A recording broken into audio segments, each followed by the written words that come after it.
Tingnan dito. Laki po talaga ng bahay, tita. I wonder kung saan ang kwarto ni Papa ng mga binata pa sila. Diyan yun, malapit na. Bakit gusto mo bang doon?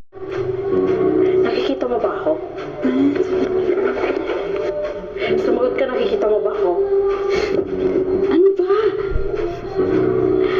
Sabi ko na nga ba, nakikita mo ako. Anong ginagawa mo dito sa bahay ng tita ko? Alam mo, kung hindi ka matahimik, humanap ka ng makakatulong sa'yo. At hindi ako yun. Good morning, tita. Mag-iisang linggo ka na dito, ha? Kumusta naman ang stay mo? Ang laki po ng bahay, tita. Hindi po ba kayo nalulungkot na mag-isa nyo lang sa ganitong kalaking family?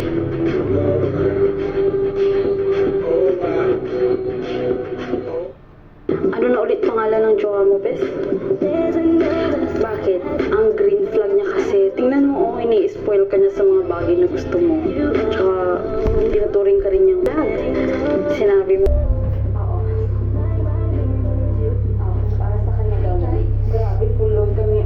Ay, basta naman yung pasa. Tapatin mo ha. Parang ibig sabihin nito. Hello? Hello? Chapi ka? Chapi ka ka? Chapi? Hello?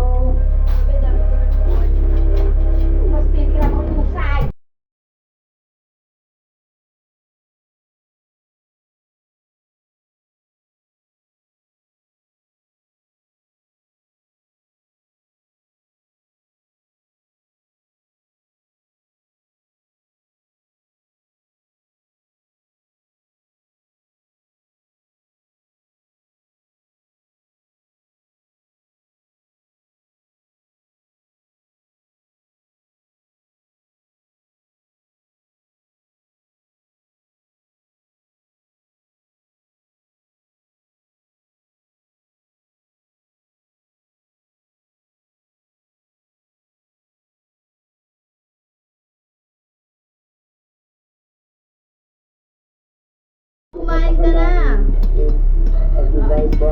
Ma. Siyempre may cause of completely. Kasi paano mo tawagin Ma. tagal na pamilya kung ang mahalaga ay wala. Si Apo Talupe may ex yung phone niya. Si Apo tingin nila sa isa't isa.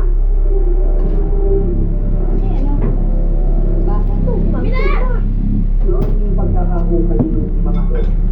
Sa'yo yung pinaka-ibe, tinatok pa yung baso sa Kwento. Nung pagkakaukit ng mga buhok niya, pareho sa tingnan ko yung dito. Ayun.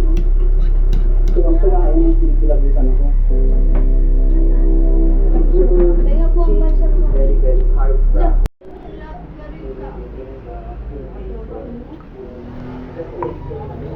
Bye. Maybe around